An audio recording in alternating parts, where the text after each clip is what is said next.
everyone, it's Nina and welcome back to my channel. Today we are going to be doing my reading wrap-up for all the books I read in May and June.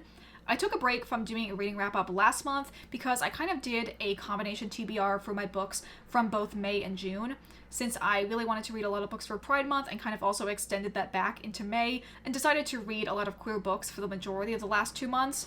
So I'm combining both the last 2 months in this reading wrap-up. Over the last 2 months, I read 10 books, which is definitely a little bit less than I normally read. Usually I'm between like 6 to 8 books a month on a good month. But in May, I read 6 books, and then in June, I only read 4. But that is also because of the fact that in June, I was reading a lot of long books. I'm pretty sure all the books I read were around 400 to 500 pages long. And the audiobooks I read were also quite long, at least being around like 15 plus hours. So obviously they took a lot more time than a shorter book would. But overall, I am very pleased with all of the reading that I did. In terms of my general stats, I read 4 historical romance, 1 YA fantasy, 1 YA dystopian, 3 adult fantasy, and 1 nonfiction book. These last 2 months, I did read a ton from the library. I recently found out that my library system has Hoopla, so I recently got that set up, and it has really been a game changer for listening to audiobooks, since they had a lot more indie romances that I had been interested in that I wasn't able to find through Libby. So it feels like with audiobooks specifically, I'm like, oh yeah, we are so back. In terms of my average rating, I did have a lot of really good books I read this month. Pretty much the vast majority were 4 stars and above. I only had 1 kind of dud, which I'll talk about a little bit later, and I also had 1 DNF, and because of that I ended up scrapping an entire like queer fantasy romance reading vlog that I was hoping to do for Pride Month. Let me know if you guys would be interested in this video, and then maybe we'll try and pull it together and do it again one day, because there's definitely other books in that subgenre that I could pick from to read for that video. Anyway, with that long intro out of the way, let's go into talking about each of the books that I read. Starting off, I'm going to talk about the YA books that I read. And the first one is the YA fantasy that I read, which was Of Jade and Dragons by Amber Chen.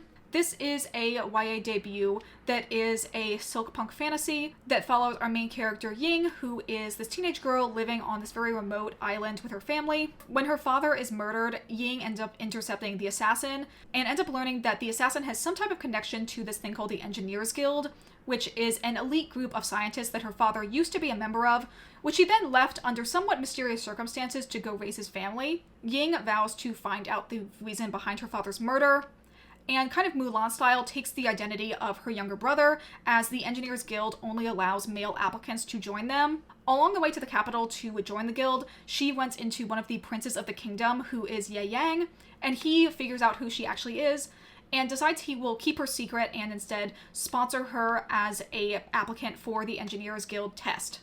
So this book is kind of like half her going through the different trials to become a member of the Engineers Guild, while at the same time doing a little bit like snooping and trying to figure out how they could possibly be connected to and what possibly the reason for her father's murder was. While at the same time, she's also growing a little bit closer to Ye Yang and starting to harbor some feelings for him. This book I really enjoyed and ended up giving 4 stars. I originally had got this actually as an ARC. Thank you so much to Viking Books and NetGalley for providing me with an e-ARC for review purposes. And 2 days ago in the mail, I ended up getting this version of the book, which is the Illumicrate Special Edition, as this was their pick for June. I was really pleasantly surprised by how much I liked this book. Well, part of that came from how much I ended up enjoying the main character of Ying. I thought she was really smart and resourceful, and pretty much every scenario where she figured out like a solution to her problem, I was like, oh yeah, she's girl bossing so hard. And it really made me like her and want to root for her. Her romance with Ye Yang also was like everything. It was just the right level of like cutesy, very like lightly fanservice-y type of romance that I go to YA for.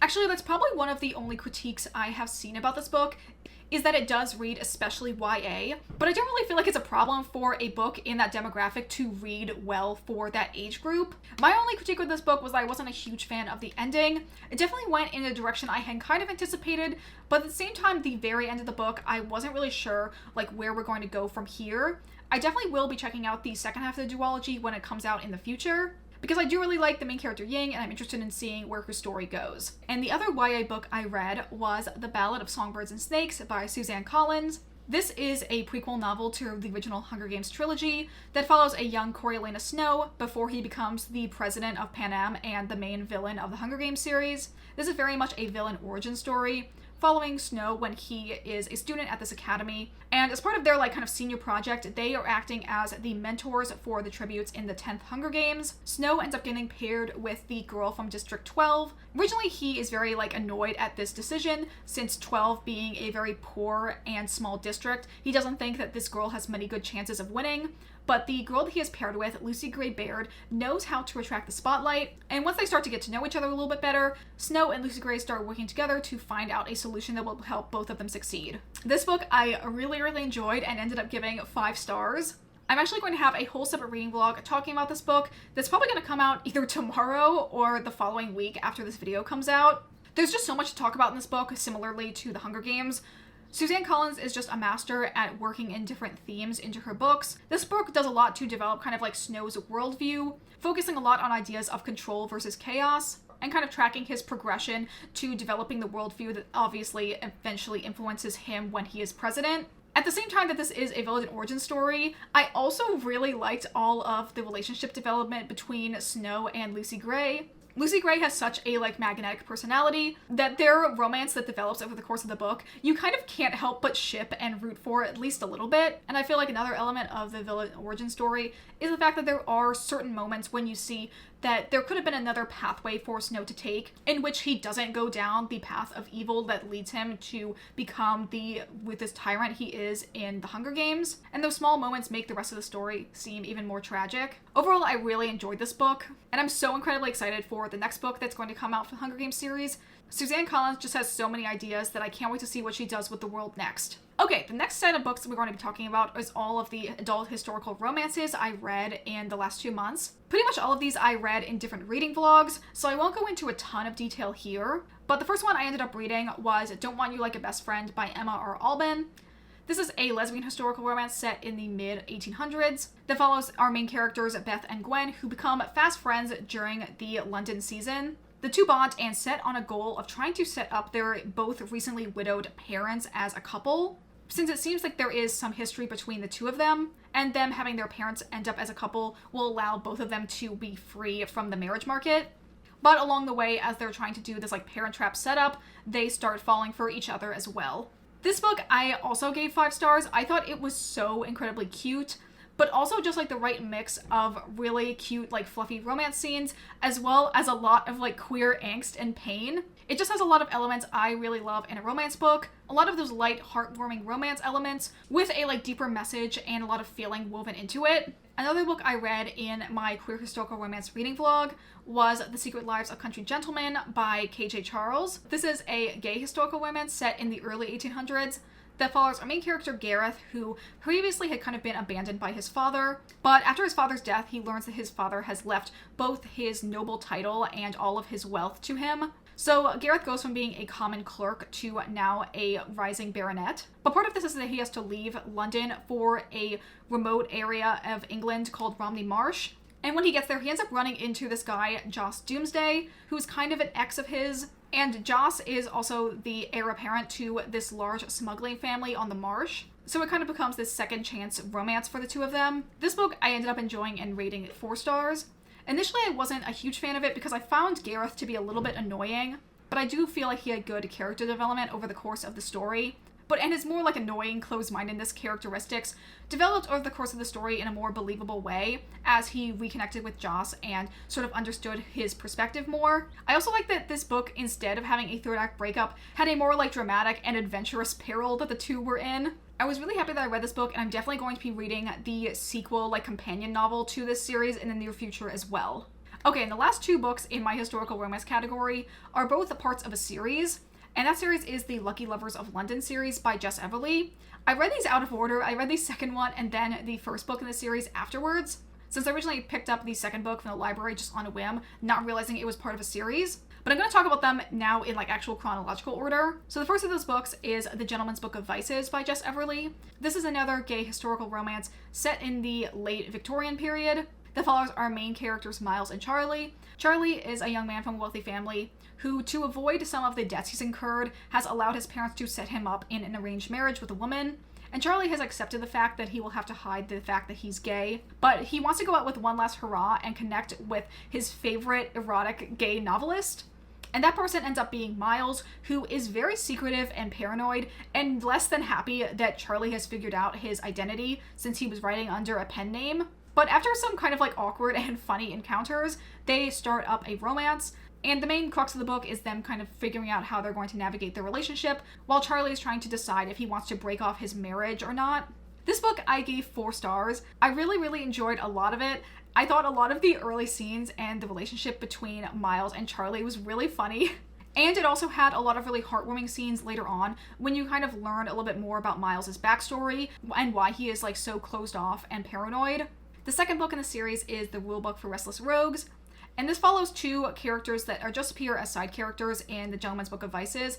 And those are our main characters, David and Noah. This is a childhood best friends to lovers trope when David and Noah originally met as teenagers back in school and their growing relationship now that they're adults. David is the proprietor of a queer gentleman's club, and when the owner of the club is trying to shut it down, David is trying to figure out a solution where he can convince the owner to let it stay open. And Noah, being his best friend, is basically offering anything he can do to help him in achieving this goal. Both of the books in these series are very like slice of life, with a more like overarching problem described in the summary of the books, kind of taking a backseat for the majority of the story and only really coming in maybe like the last third. So both these books focus much more on the like emotional and romantic development of the main couples, which I really like in my romance books. I want my romance books to be a romance first and foremost and have that be the focus, with the other aspects just being a little extra bonus. And I really like the relationships in both these books. I ended up giving a rulebook for Restless Rogues 4.5 stars because I feel like this really has cemented to me just how superior in my mind the childhood friends to lovers trope is. I really like all of the banter between the 2 of them, how the mutual pining and the fact that they're hiding their feelings from the other person, even though pretty much all of their friends and like side characters in the story realize that they have feelings for the other person. I feel from reading both these books, I have really resonated with Jess Everly's writing style. And I'm definitely going to pick up the 3rd book in the series, which is a lesbian historical romance, very soon.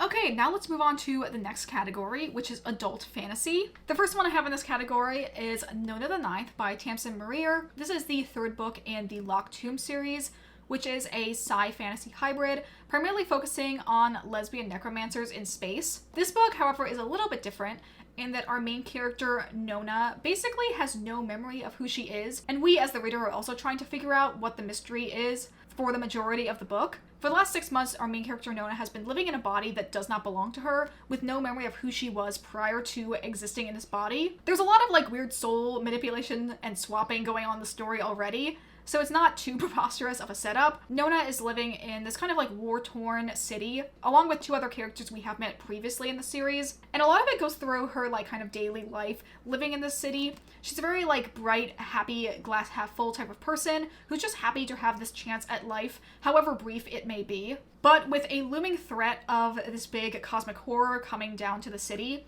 as well as some interactions with some of the other characters in the series, there's soon going to come a time where Nona is going to have to make a choice that will determine the fate of all of our other characters. It's hard to give a summary of this book, considering it is the 3rd book in the series, so I'm trying to be as vague as possible while still giving you a little bit of the flavor of what this book is about. Anyway, I ended up rating this book 4.5 stars. I really did enjoy it, but I do think it was maybe my least favorite of the 3 books that I've read in this series.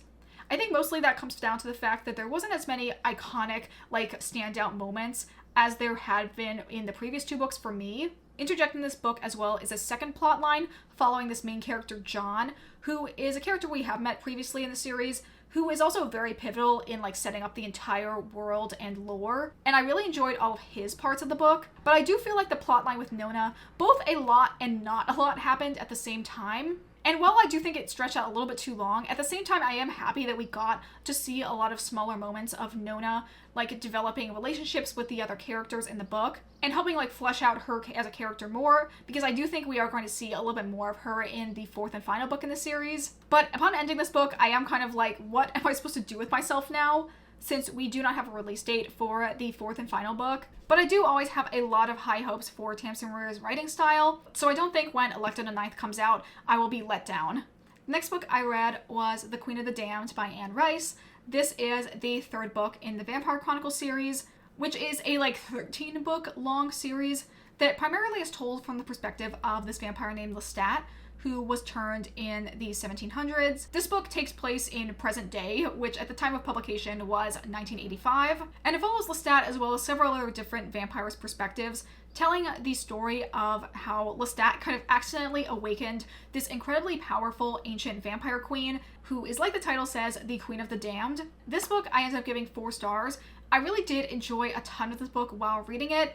I feel like Anne Rice has just such a beautiful and poetic writing style with so much attention to detail that you really get immersed in the story. However, I only gave it 4 stars because I feel like at the same time that while I was enjoying the writing style while I was in it, there isn't a lot of things that happen in this book. I feel like this book is very similar actually to Prince Lestat, which is the 11th book in the series. And by that I mean it's more so that Prince Lestat takes a lot of inspiration in its structure from Queen of the Damned. We get a lot of interesting backstories for all of the other vampires that we meet in the story, but at the same time, not a ton really happens. And I do feel like the final confrontation that we have is a little bit too quick and feels like not enough payoff for everything that it's really been building to. Another thing that was a little bit of a letdown is that Lestat is not featured as heavily in this book as I probably would have liked, and a lot of the scenes that he's in are quite like under dire circumstances, so his usual charm and snarkiness don't really have a lot of places for it to come through in this book. However, I did really enjoy the very end of this book, but I did really enjoy this book for the most part, and I'm super excited to continue on in this series.